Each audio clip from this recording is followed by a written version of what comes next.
Okay, morning, everyone in person and everyone online. This is the EFL lunchtime seminar. My name is Bemi. I'm just here to introduce the speaker and the team that supervised this work. So talking today is T. T is a lawyer.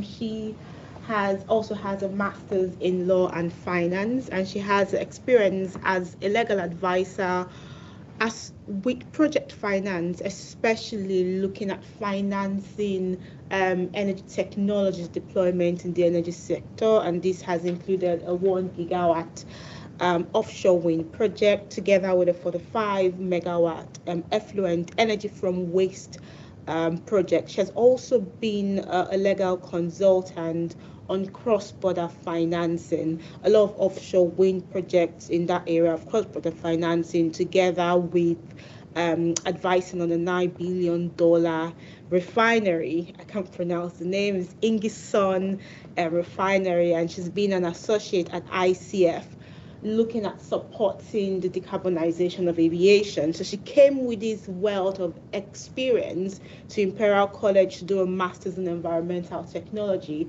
and was really interested in how do you make the production of sustainable aviation fuels in the UK cost competitive or cost effective, especially using contracts for difference. So this is an ex-ante analysis on developing contracts for difference to support the production of SAF. She was co-supervised by myself and Zen. Zen is a professor of law at the Center for Environmental Policy, and I am a clean tech lecturer at the Grantham Institute. And what we're doing in my group is developing interventions to address the economic barriers preventing the uptake of clean technologies and fuels to decarbonize hard-to-abate sectors, so heavy industry, aviation, and heavy duty transport like shipping. And we look at the role of market-based instruments like contracts for different taxes, incentives, together with the role of internal interventions, what you can do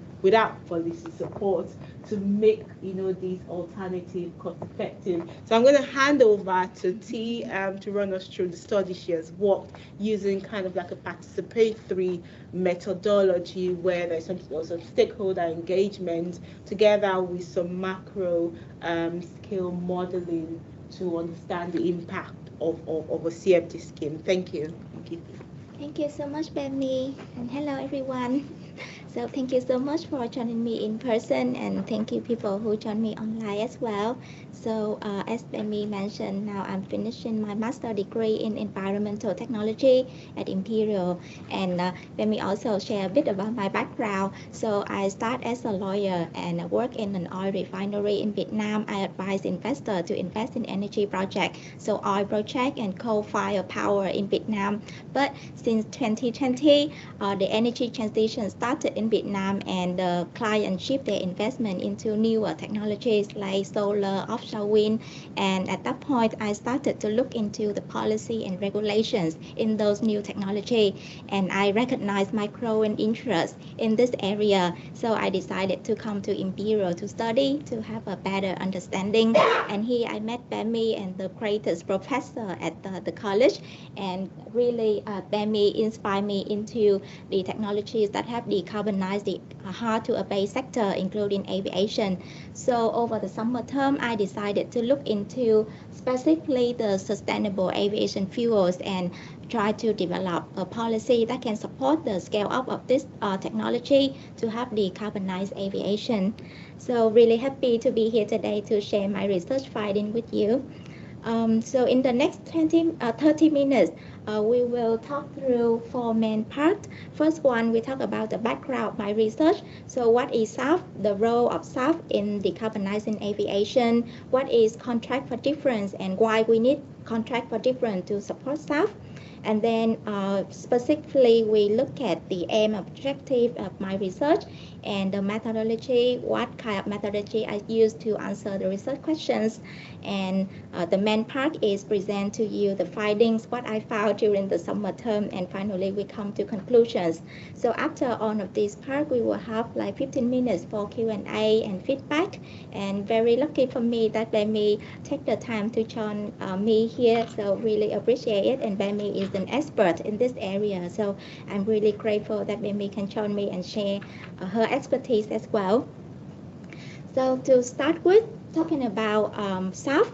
So what is SAF? SAF is the top in low carbon fuels, and because it is produced from sustainable feedstock, so it can achieve the life cycle emission saving of over 70% comparing to conventional jet fuel.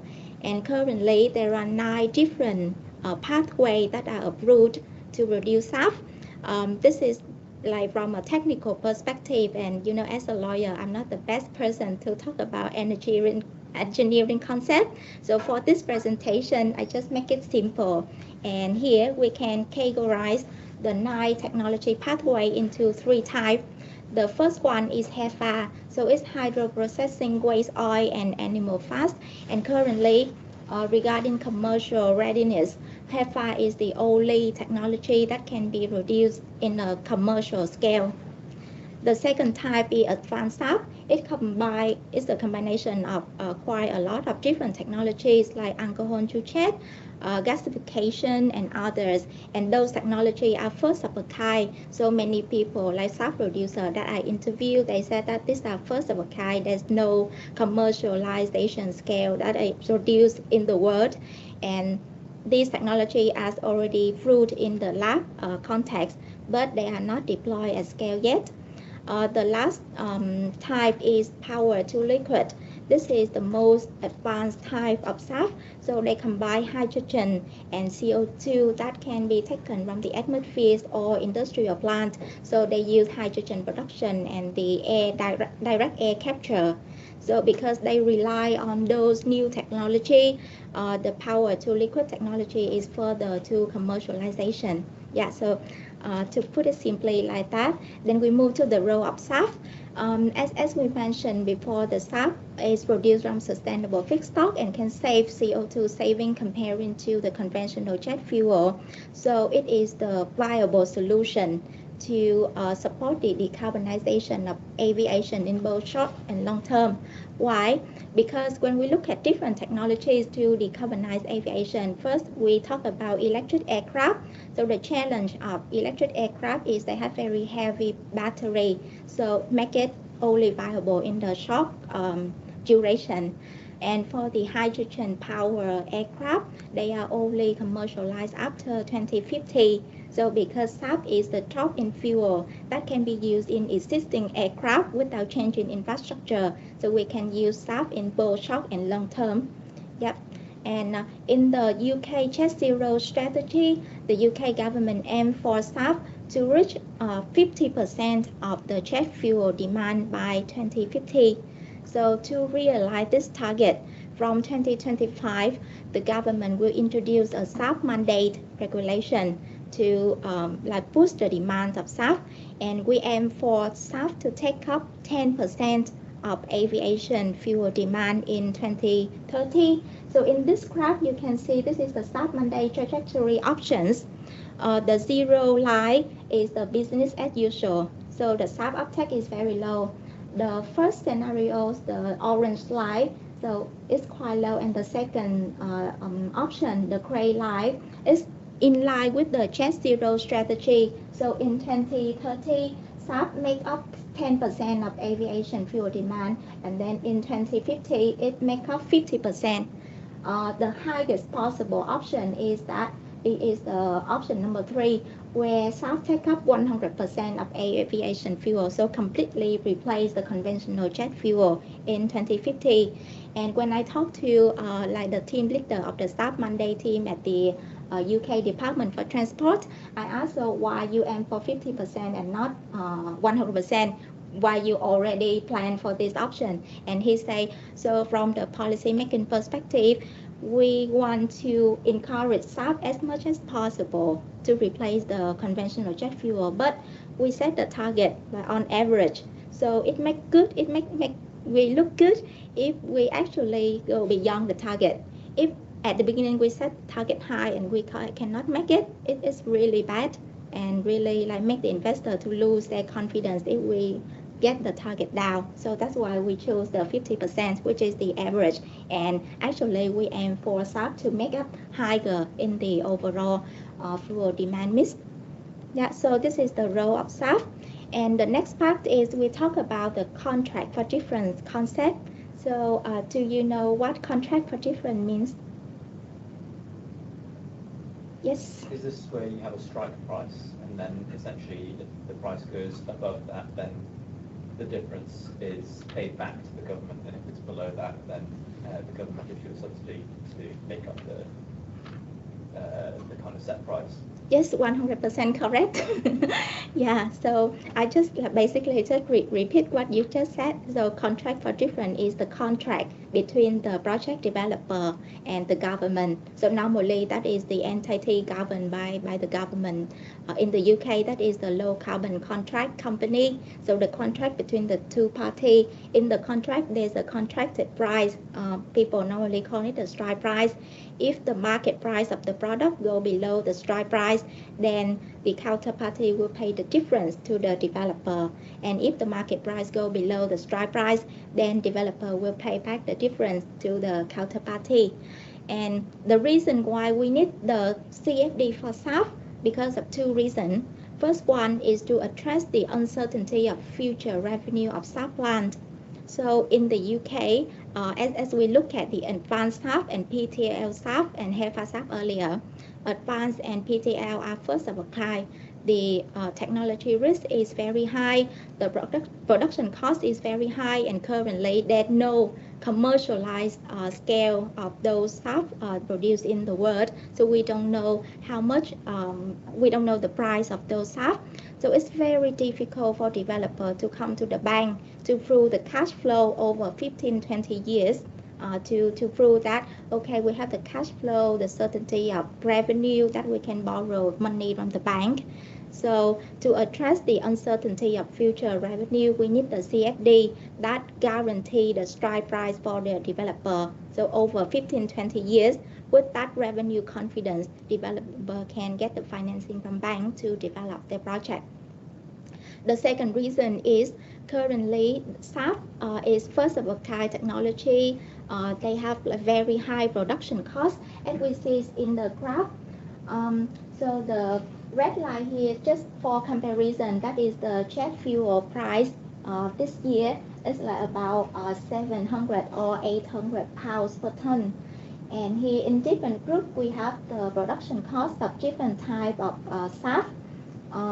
The green box is the estimated price in 2025 and then 2030, 2040. And obviously what we see here is the production cost of SAF is much higher than the conventional jet fuel. For example, if we talk about the waste to liquid, the production cost is about 4 times or even 5 times higher than conventional jet fuel. And for the most advanced technology, the power to liquid, it's like up to 10% higher than jet fuel. So with this high cost and high price, how can the airlines, how can passenger can afford this SAF instead of using the conventional jet fuel? So we use the contract for difference because what we see in the offshore wind CFD with the auction element, it have to drive down the cost and make electricity and energy more affordable for consumers. So basically, as we know that the CFD is very successful in promoting the electricity renewables in the UK, especially offshore wind. And recently, the UK government used CFD in the hydrogen and carbon capture business model to support both those sustainable products. So here, what I'm really interested in using the concept of CFD that can be applied for SAF. How can we develop a CFD that work for the SAF industry? So here, the research that I'm looking at, the aim is to develop CFD that is customized for SAF. And I just focused my research into 3 small questions. The first one is the design option that is most suitable for the UK SAF industry. So in existing literature that I will explain a bit later, existing literature, they propose 2 types of CFD business model for SAF, the 2-way CFD and the 1-way CFD. So I want to find out which way is better for the SAF industry in the UK. The second question is who pay for this CFD? So many people say this is actually the most important question. Before we come into the operational design of CFD, we need to find out who pay for it, like whether the government or industry, and where we can get the funding to pay for this mechanism. And the final question, how to establish the strike price. This is also a critical aspect because the strike price is the one that guarantees the revenue for the developer, and it is underwritten by the counterparty. So these are, I think, the most important aspect to look at for a CFD. And talk about the existing CFD model for SAF. We have two models here for the two-way CFD. It is exactly the same as the CFD in electricity, hydrogen, and CCUS. So we have the red line is the strike price, and the green line is the market price. So if the market price go below the strike price, the counterparty will pay the difference to producer and vice versa.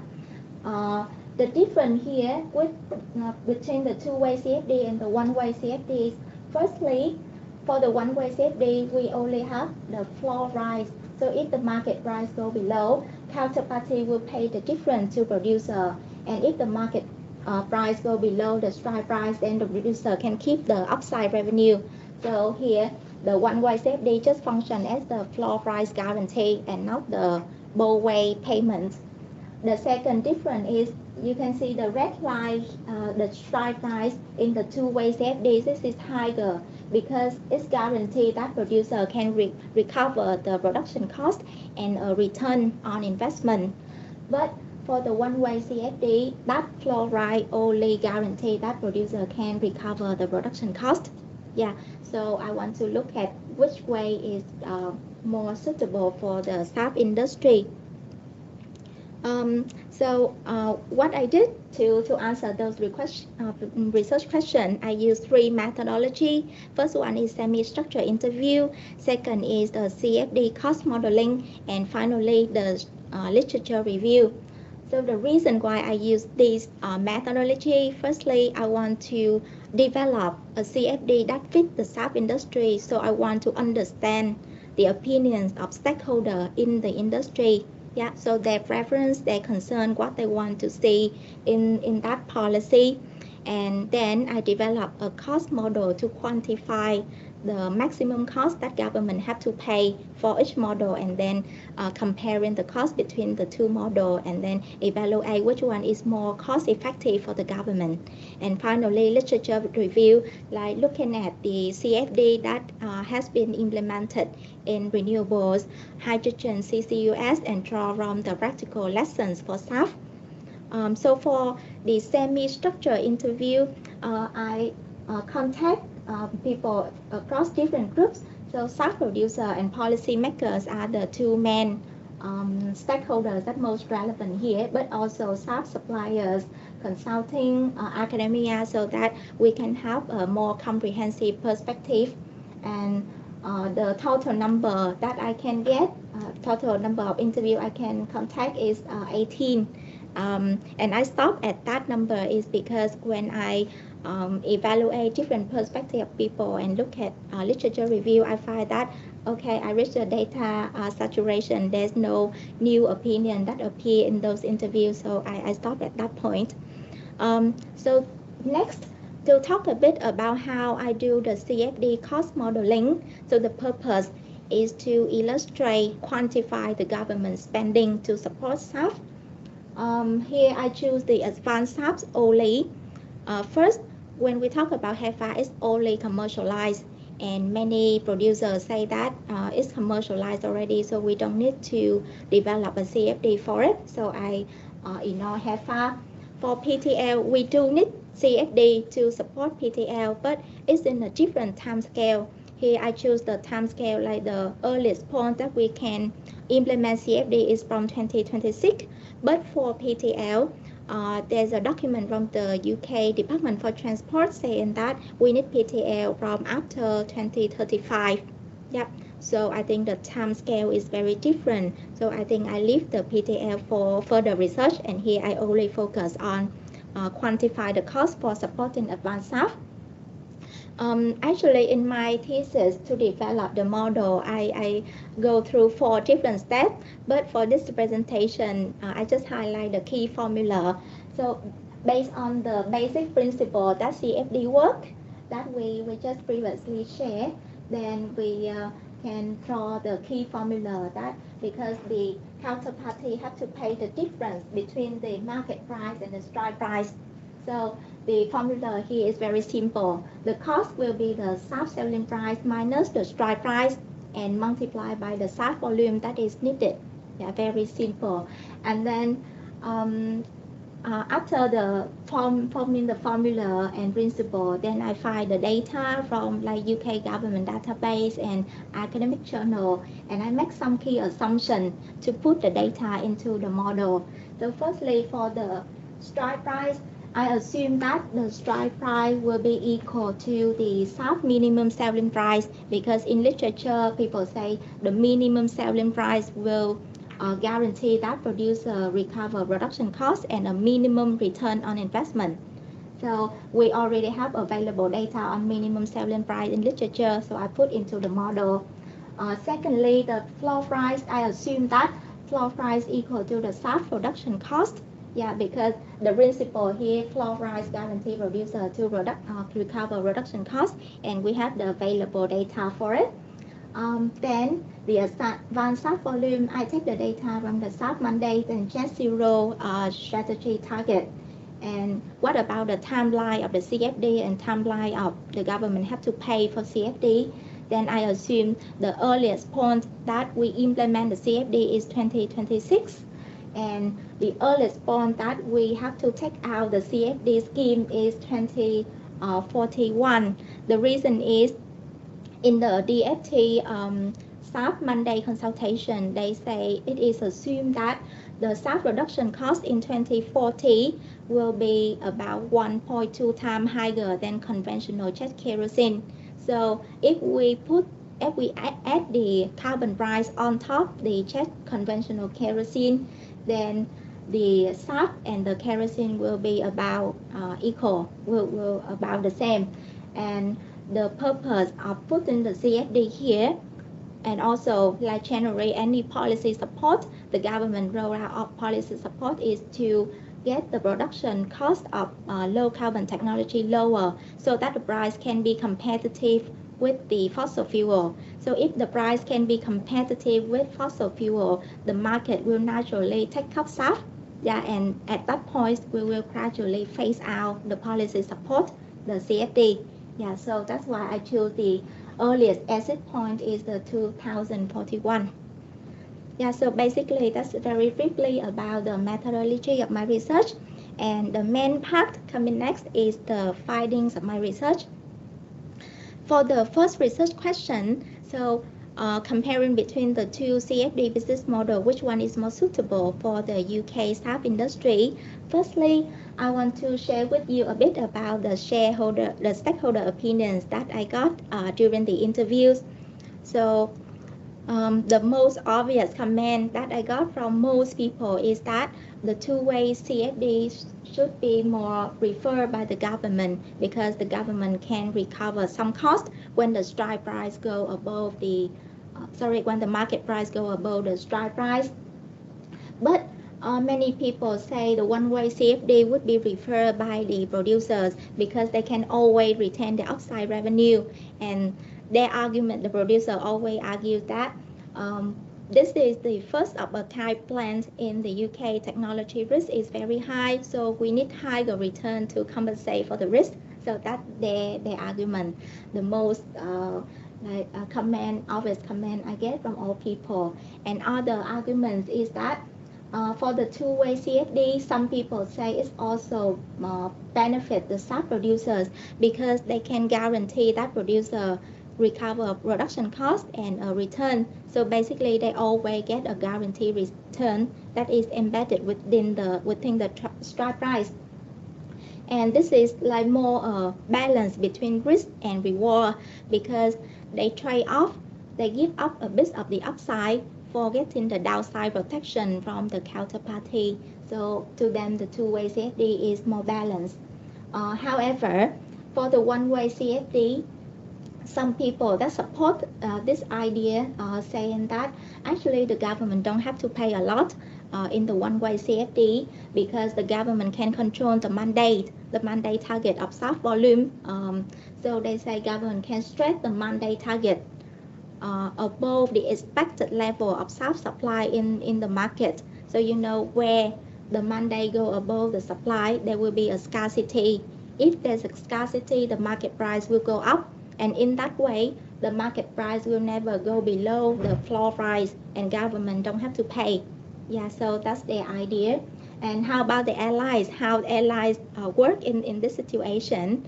So some people say, if we choose the concept of stretching the mandate to prevent CFD placement in the one-way CFD, that is not favorable for airlines because as a buyer, they naturally want to buy SAF at a more affordable price. They only want the price to be lower and cheaper.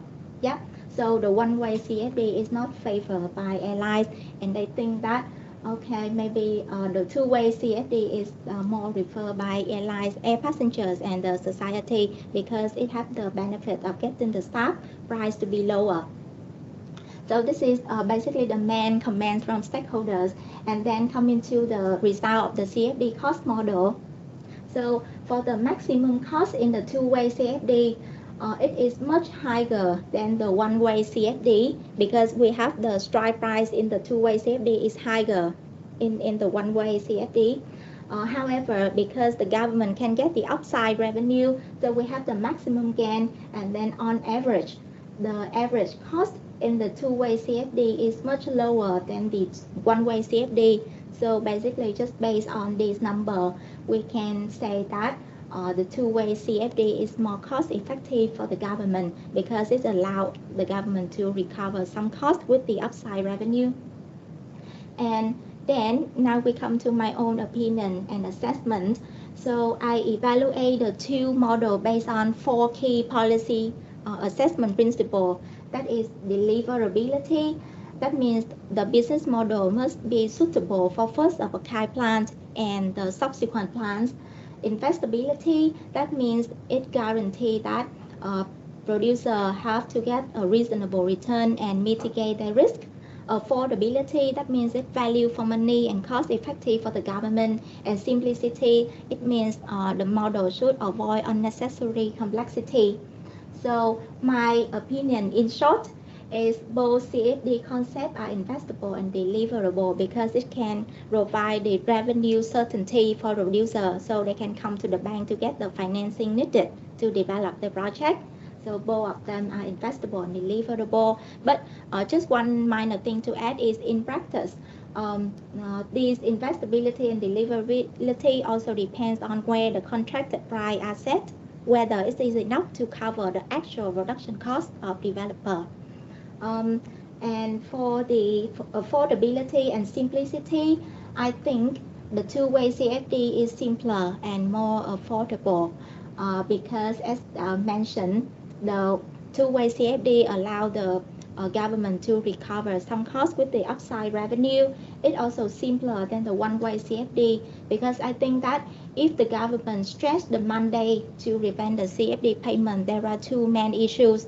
The first one is like SAF is a global product. It's very easy for airlines to go to different countries to buy SAF. So the SAF is priced globally. So it might be impractical for the UK government to try to control the SAF price within the UK. The second reason is if the government stretch the mandate target every year, it may create a market uncertainty and investors might lose their confidence. Very difficult for them to plan their investment. So basically, this is my conclusion for the first question. So for the second question, who pay for the CFD and how? This is a very interesting question and very controversial because when I talk to different people in industry, the industry will say government have to pay for CFD, but the government say industry have to pay for it. So no one want to agree to pay. And my opinion is the government is better placed to underwrite the CFD. So I have three reasons. The first one is, as we see in like experience in renewables, hydrogen, and CCUS, the counterparty is always the low carbon contract company, which is a government-owned entity. They already have the infrastructure, process, and expertise. So it will be more effective in practice that they just use existing process and expertise to apply into the SAF industry. So it's very difficult for industry stakeholders, like people who don't know about CFD, about how it works, to come together and work on this process. It's like make it very difficult and time consuming. And another reason is the government has the highest credit worthiness. So when we come to the bank will assess the credit worthiness of the guarantor, and then if they see the government, it's very straightforward for the producer to get the financing. That's the first reason, the experience and credit worthiness. The second reason is from a commercial perspective. So if we look into different groups in the industry, firstly, the producers, obviously producers don't want to pay for CFD. For the suppliers and airlines, they are the buyers and they want SAF to be lower. They want cheaper products, right? So if the market price go below the strike price, the market price go lower, how can they want to subsidize the difference back to the producer? So basically from commercial perspective, no one in the industry want to pay for the CFD. And the final reason is from a legal perspective. So the UK competition law does not allow competitors in the industry to gather and discuss about agreements that making the competition in the UK. For example, discuss about the price, discuss about how the cost will pass into consumer. So this is the legal restriction.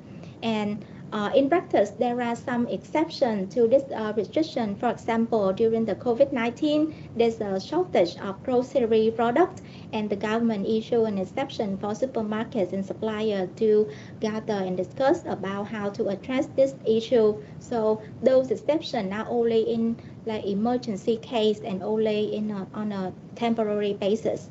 Yeah. So based on three main reasons, I think the government is better to underwrite the CFD rather than industry.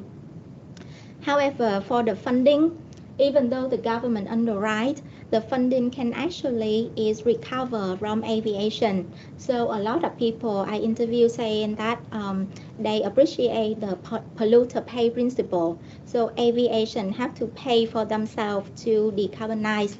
And currently, we have some existing revenue from aviation to support SAF. So we have aviation emission trading scheme, air passenger duty, mandate buyout receipt, and from the CFD cost model, we have the cost of the two-way CFD, the cost of one-way CFD, and some funding option. Here, so based on the number, we can see that only a portion of aviation ETS or APD can be sufficient to pay for the cost of the CFD. One aspect I think is worth mentioning here is about hypothecation. So in the UK Treasury, we have a long established principle that we do not earn mark like ETS for SAF, but every revenue, every tax in the UK will come into one pot, and then the Treasury have the flexibility to allocate different funding into different areas like transport, education, business, or so on. So they have a flexibility to allocate funds based on the need on a year-by-year basis. They do not like to earn mark aviation ETS for SAF. Yeah, so that's the practical side. So I think to fund the CFD, actually, in practice, the government can draw the fund from general taxation pool because we have the non-hypothecation principle. However, the actual money can be recovered from aviation ETS and APD because the main argument here is the funding from this option is much more than the cost of CFD, and we do not tap into other sector, the tax from other sector to support SAF and aviation decarbonization.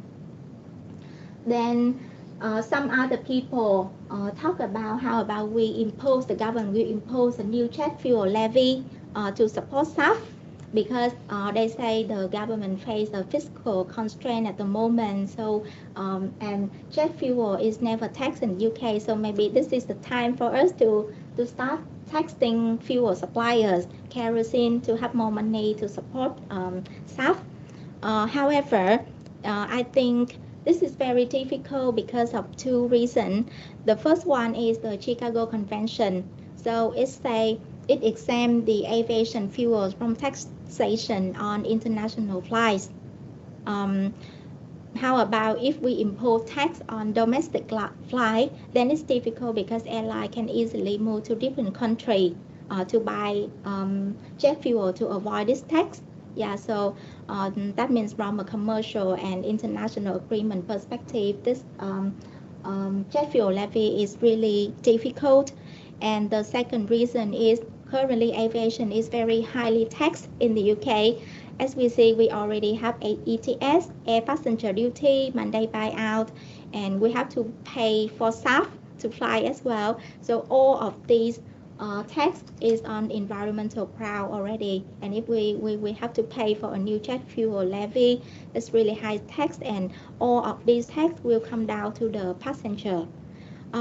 One of the practical case study we can learn is the hydrogen business model, because the government planned that by 2025 there will be a hydrogen production levy to support the CfD in hydrogen, and that faced a lot of criticism around the Labour Party and society, because currently in the UK we have the cost of living crisis. We already pay for energy bills, we pay for the renewables in CFD, and now there are levy that we have to pay for CFD in hydrogen as well. So that's a lot of criticism, and the government now is considering how to fund the hydrogen production CFD. So I think if we consider the jet fuel levy to support SAF, we face a lot of constraints and considerations, and it makes the design of the CFD much more complicated just to fund a small amount of cost for the SAF CFD. So to sum up, I think the government is better than industry to underwrite the CFD, and the fund we can draw from ETS and APD from aviation funding options. And the final questions, how to establish the strike price. So we have two options here, negotiation or auction. And as you can see, the survey from stakeholders, majority of them prefer negotiation than auction. And we have a few reasons for that. The first one is from the producer perspective, because SAF is first of a kind plant. They only flew in like a lab situation and is not commercialized. In practice, even producer I talk to, they don't know exactly how much they will price SAF. They don't know exactly the specific cost element of their SAF plant in practice. So it's very difficult for them to propose and to bid. You know, some people say if you enter into the bid, you have to propose a very low price, because only the one who proposed the lowest price in the auction will get the contract. So they say it's very risky that someone who doesn't know exactly about the cost come to the auction and propose a low price just to get the contract and then cannot deliver the project. So it's really risky for both producer and the government. The second reason is with the negotiation, the government can have the chance to directly sit down and talk to each producer, because currently we have about 8 companies in the UK that invest in SAF, and different companies use different technology, different feedstock and cost element. So if the government directly negotiate with them, the government can understand better the cost element in each project and then can have a more reasonable strike price. And the final reason is about competition. As we mentioned, so only 8 companies use 8 different type of technology, feedstock. So we don't have enough competition to put them all together in an auction, in a pot to compete with each other. Because the main reason to do auction is to create enough competition to drive down the cost. but with different technology and with very small number of competitors. If we separate different technology in different parts, the competition is even lower. So we do not create enough competition to lower the cost. So with those three reasons, people say negotiation is better for the first few projects, and then when the competition is increased, there's more competition in the market and people are interested, then the government can move to auction. The final element here is if we move to auction, how about we combine all the different technology together into one pot to compete, or we separate different technology into different parts. So majority of the stakeholders agree that we should separate different technology. The reason is they want to support the diverse technology because different technology have different cost element, different fixed stock and different challenges. And in order to meet the SAF mandate target and the Jet Zero, we really need SAF to be produced from different pathway and different fixed stock. So from producer perspective, they want the government to support different technologies. But from government perspective, I think also separation and combination is like a strategy for the government to control. So depend on the government view whether they want to put forward or support some more newer technology. They can create different paths for those technology. So from time to time, the government can get control. Just one final thing here is with negotiation, we have a main risk of overpayment. So there's a case study in renewable CFD, like in 2014. There's a report from the National Audit Office saying that the first few rounds of the strike price in renewable CFD is very high, and it allows producers to get higher return than necessary for their investment. And those funding in 2014 accounted for 58% of the available fund needed until 2021. Yeah, so the overpayment risk is very high. So we have to learn from that lesson to apply for the SAF CFD here. And to mitigate the risk, I think the government can consider firstly to learn from the hydrogen business model. So they have an Excel file that require producer to classify specifically the cost element of the project and classify which are the eligible, which are the eligible cost, and then set up the strike price based on the cost element. The second is we are in SAF market, we already have the advanced fuel competition fund. So the government set up competition between the developers and give out the grant funding for those projects. So we already have some kind of competition element that we can learn and apply to the CFD process to ensure that we choose the most viable technologies to support. And the final mitigation measure. So here, this is from the cost CFD modeling.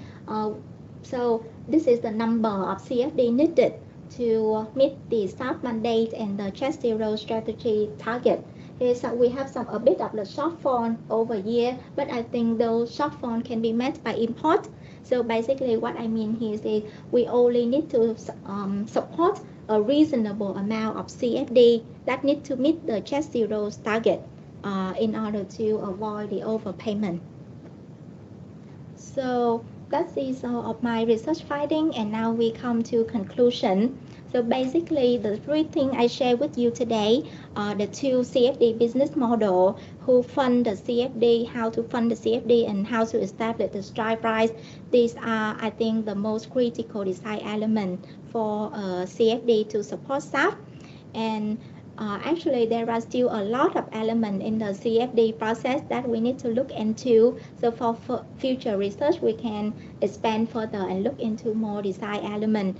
And I think two most interesting aspects that I would recommend. The first one is how to set the reference price, because SAF is first of a kind and there is no market price index at the moment for advanced SAF. So how we know the market price of SAF to compare with the strike price and pay the difference. That is an important element, like how to set and monitor the reference price, because currently we don't know the market price of SAF. And the second element is the change in fixed stock sustainability. It's interesting to me because like there is a risk that in this moment, we think a fixed stock is sustainable and we try to support it. The government enter into a contract for different to support it. But in the next few years, maybe the fixed stock is no longer sustainable. We realize it's no longer sustainable. And how can we do with the contract for different in place?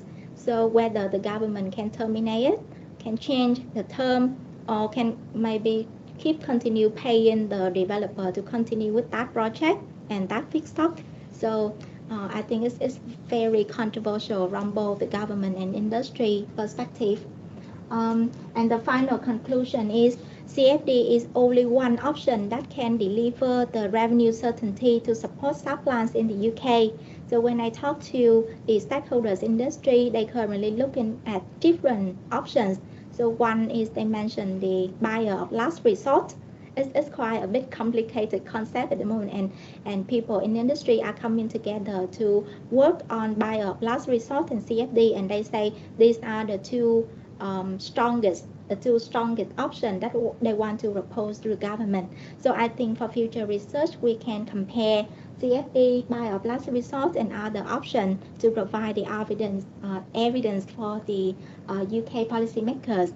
I think this is practically useful because just in September this year, the UK government announced that they are committed to deliver a revenue certainty mechanism for SAF.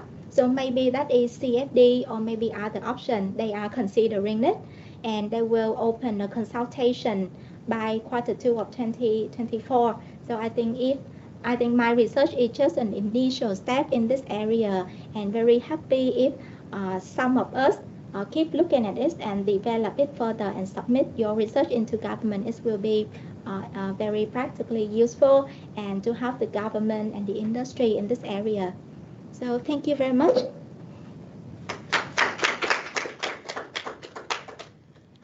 Thank you, T. That's all. Happy to take any questions. Do we have any questions online? Yes. Okay. Really interesting presentation, so thank you.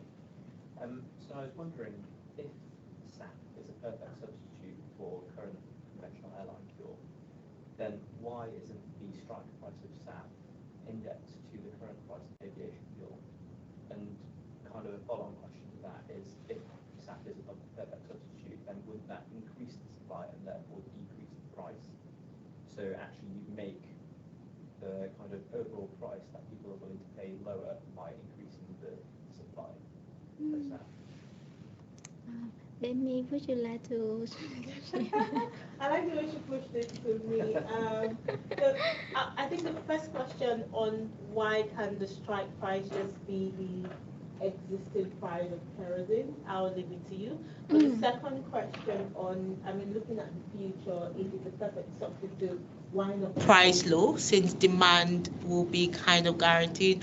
I think it's because of the macro uncertainties in it. Really, airlines are not obliged to buy SAF. If there was a mandate that made them buy SAF, then that's a guarantee of revenue to price low. But since that does not exist, and that can't really exist because we want a just transition, it's saying then how do you then support just to get to the point where the price can start falling based on future projections? And that's where the CFD comes into play, because again, even the UK's mandate is 50% by 2050 and 10% by 2030, and at 10% by 2030 and 50% by 2050, the price is not still competitive with kerosene, which is the alternative. And then you have supply issues, like we're not even thinking, this is just based on the adoption.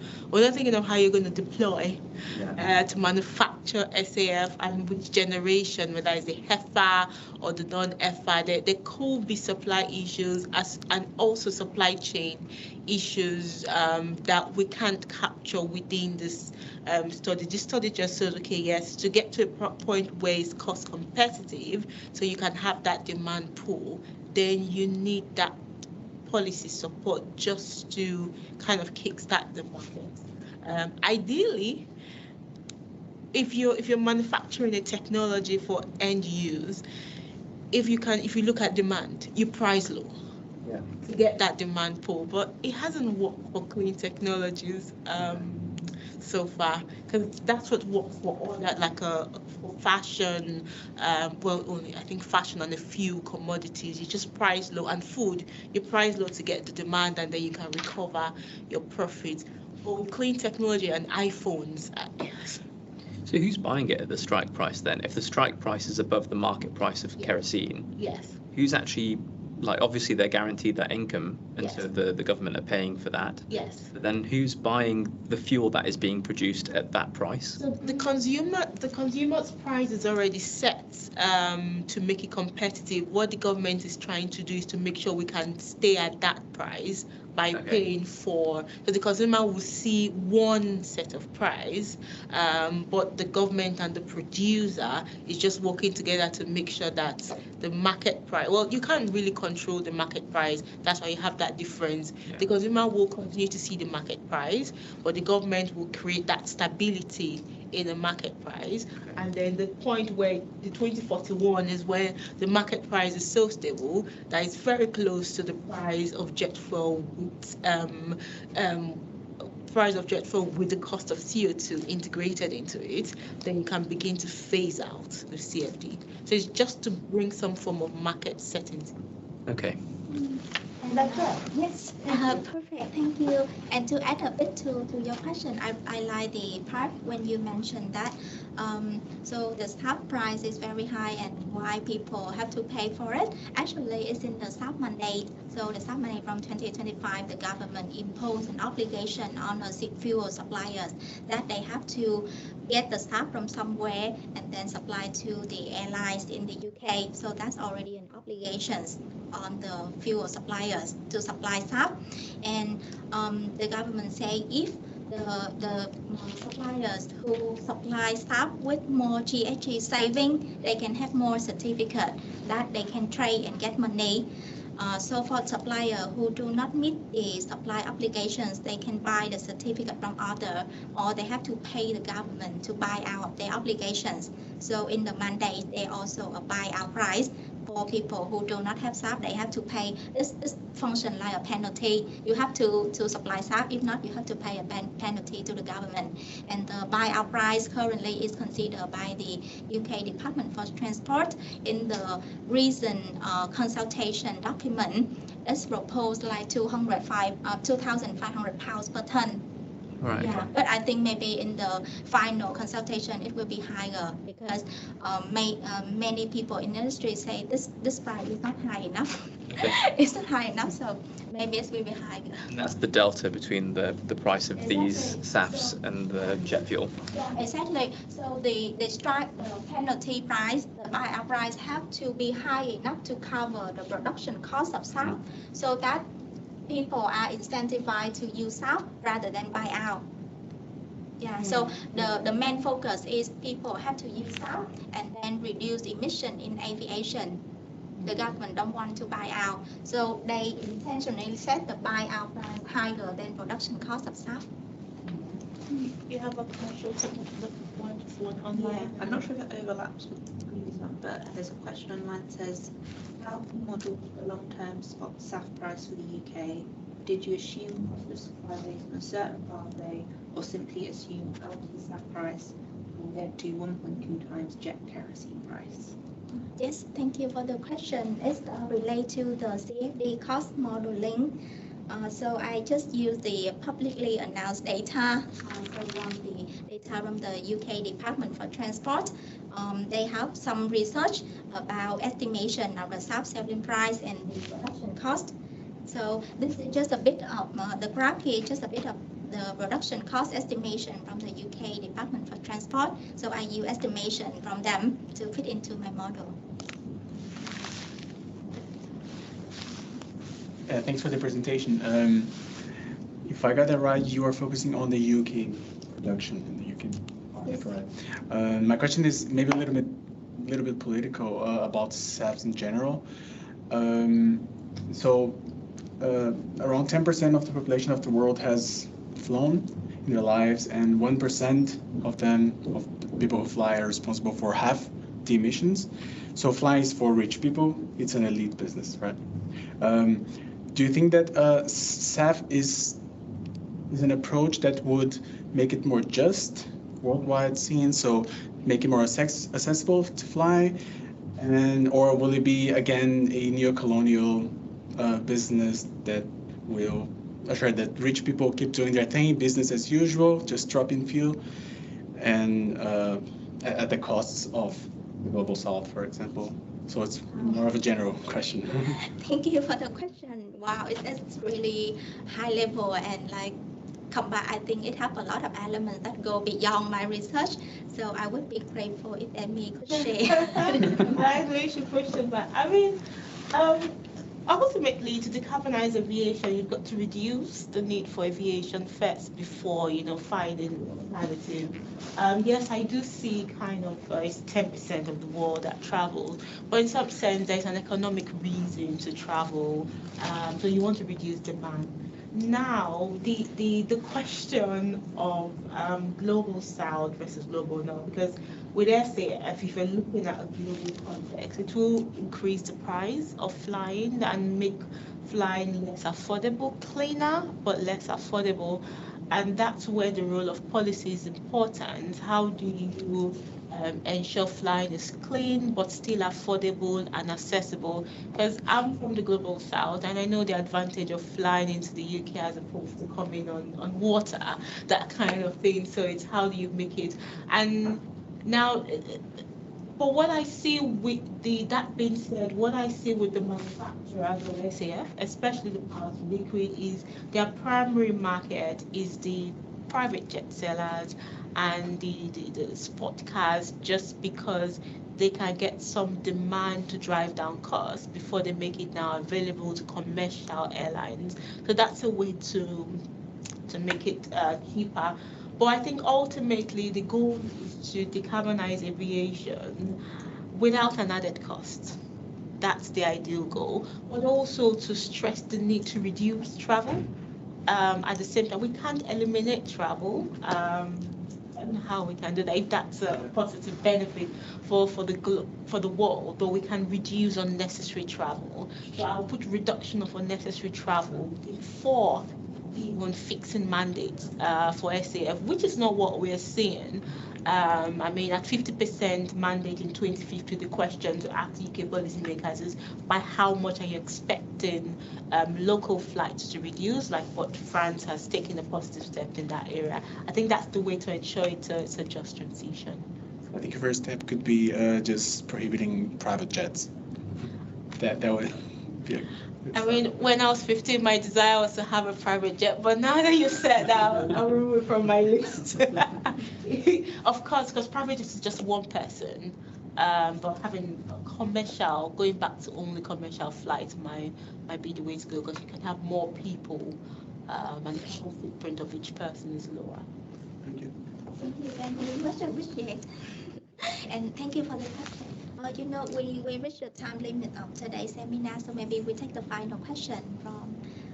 Sure, that's fine. Yeah, thank you. I think that was a very interesting question.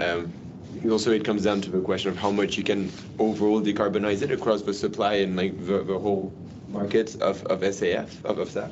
So first, my question is, with the advanced fuel that you were looking at, is it confirmed that would be a complete substitute in terms of being zero emissions and zero across that sort of thing? Obviously, there's the whole deployment you were talking about, Demi, which makes it a challenge. And from there, let me look back at my question. Or would we actually, if not, would we need to think about other policy designs to actually offset some sort of the emissions that are left? I don't know if it's maybe 20% of the initial emissions with that sort of biofuel, with that sort of stuff, sorry.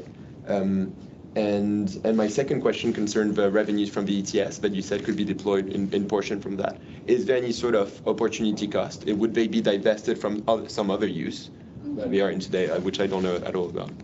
So thank you for your question. The first one I understand maybe more from technical perspective. So whether SAF is the complete substitute for conventional jet fuel, actually I would say SAF only achieved the emission saving of over 70%, and it's only being blended to conventional jet fuel. So currently there are some airlines that they produce the aircraft that can take up 100% of SAF. But I think normally people will use SAF to blend it into conventional jet fuel to reduce the carbon emission. Only there is still some residual emission. And other technologies apart from SAF, you see here, for the net zero target by 2050, we have to reach net zero by 2050. So the target here is for SAF to only take up to 50% of the aviation fuel demand. So we still have a gap. And for that gap, we have other measures, policy measures that you can see in the UK net zero strategy, including they use the emission trading scheme in aviation to encourage the reduction. They use CCUS to capture the residual emissions. Yeah, so I would say from technical perspective, SAF is not perfect, it's not a completely substitute and cannot save 100% of the whole emission in the aviation sector. So we need quite a diverse set of technologies to decarbonize aviation. For the second part, would you mind reminding me? No, so the second part was just, would we divest any of the funds from the ETA or the APD were used to use that to fund the policy? Yeah, so the ETS revenue and APD, actually, my number, this is my estimation of the aviation ETS and APD that government can receive, and the revenue is much higher than the cost of the CFD, and also due to the non-hypothecation in the UK Treasury, we do not earn mark ETS for SAF or do not earn mark specifically APD pool for SAF. We have to get this revenue into a general taxation pool at the UK Treasury, and then based on the need in different sector, the UK Treasury will allocate the necessary fund to different purpose. So to compare, in the EU, they go to the hypothecation path. So they already say commit that they use aviation ETS to support SAF programs and other measures to support decarbonization in aviation.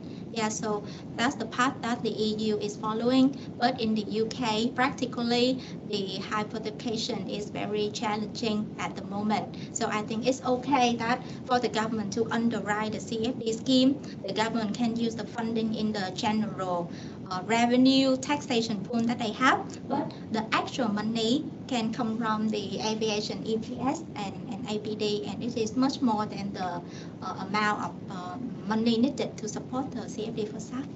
In other words, there's a lot of money coming in the ports to support the CFD, but the government can't say we're going to use aviation ETS to support CFD in the UK. It can be done in Europe because of the legislation. So we're just saying you've got enough money, don't put a levy on jet fuel, just use that money or use part of that money. There's only a small proportion of that money. So we've come to probably taking 2 minutes from your time, but I think it's okay. Thank you all. A round of applause for